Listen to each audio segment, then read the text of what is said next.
আসসালামু আলাইকুম, সবাই কেমন আছেন? আজকের ভিডিওটা আমি একবার চাইছিলাম যে আপনাদের সাথে শেয়ার করব না, তারপরও চিন্তা করলাম যাই হোক শেয়ার করি। আসলে অনেকেই মনে করেন ভিডিও করা একদম সহজ, শুধু ভিডিও করলো আর ছেড়ে দিল, তো এরকম আসলে সহজ না কোনো কিছুই। তো প্রথমেই দেখেন আমি ক্রাম্প কোট করে আমি এখানে 2 পাউন্ডের একটি কেক নিয়েছি ভ্যানিলা ফ্লেভারের, আর এটা আমি 8 ইঞ্চি মোল্ডে বেক করেছি। আর এই যে কালারটা করেছি আমি, এই কালারটা করেছি আমি একটু সবুজ এবং নীল দুইটা সমান সমান নিয়ে তারপরে আমি এই কালারটা করেছি, পেস্ট কালার যেটা বলে। তো আসলে অনেকেই জানেন হয়তো, আর অনেকেই জানেন না। তো পেস্ট কালার এটা, আর এটা আমি দুইটা কালার অ্যাড করলেই এরকম কালার পাওয়া যায়। তো প্রথমেই আমি ক্যারাম কোট করে তারপরে আমি কেকটাকে ফিনিশিং দেব এই ক্রিমটা দিয়েই। কেকের বেজের কালারটা হবে পেস্ট কালার।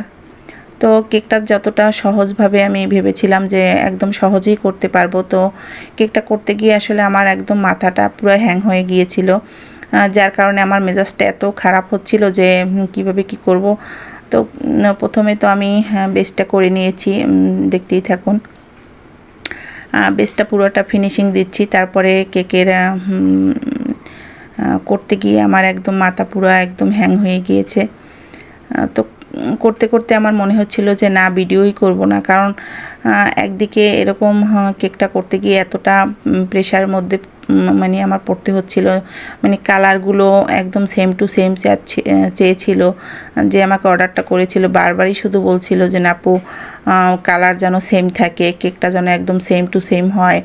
তো দেখা গেছে কি, গুগল থেকে যে কোনো পিকচারই আমরা নামাই না কেন, ওই কালারের সাথে কিন্তু আমরা যে কালারগুলো মিক্স করি বা আমাদের যে কালারটা, ওই কালারটা কখনোই এক হয় না। এটা আসলে অনেকে বুঝে, আবার অনেকে বুঝে না।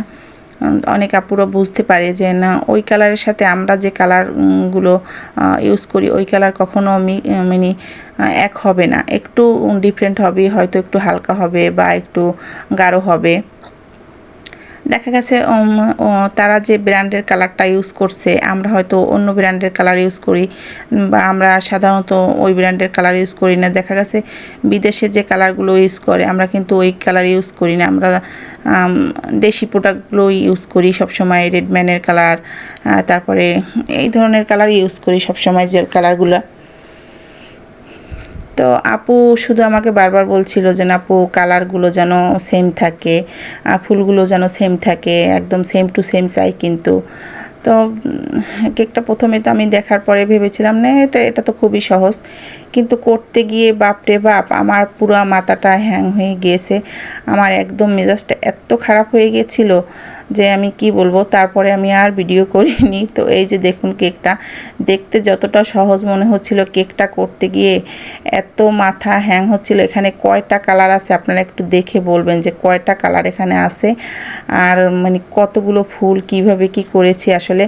তো পরে আর আমি ভিডিও করার আমার আর কি ইচ্ছেই হয়নি, তো যার কারণে আমি আপনাদের সাথে এইভাবে শেয়ার করলাম ভিডিওটা। ভিডিওটা আমি করতে পারিনি, সরি, দুঃখিত। কারণ একদম মেজাজটা খারাপ হয়ে যাচ্ছিল বারবারই কালারগুলো করতে গিয়ে, ধৈর্যই আমি হচ্ছিল না। তো পরে ভিডিও যে অফ করেছি আর অন করতেও মনে ছিল না, আর শুধু এইভাবেই করে ফেলেছি। তো শেষের দিকে আর কি একটু ভিডিও করেছি। আর এই যে দেখুন, তো এখানে আসলে অনেকগুলো কালার ছিল, আর কালারগুলো তারপরও আমার একটু এদিক সেদিক হয়ে গিয়েছিল, কালার একটু গাঢ় হালকা হয়ে গিয়েছিল। তাও আপু বলেছে আপু গাঢ় কেন হয়েছে, তো আপুকে বুঝিয়ে বলার পর উনি বুঝেছে। তো আজকের ভিডিওটা এই পর্যন্তই, ভালো লাগলে শেয়ার করে দিবেন। আল্লাহ হাফেজ।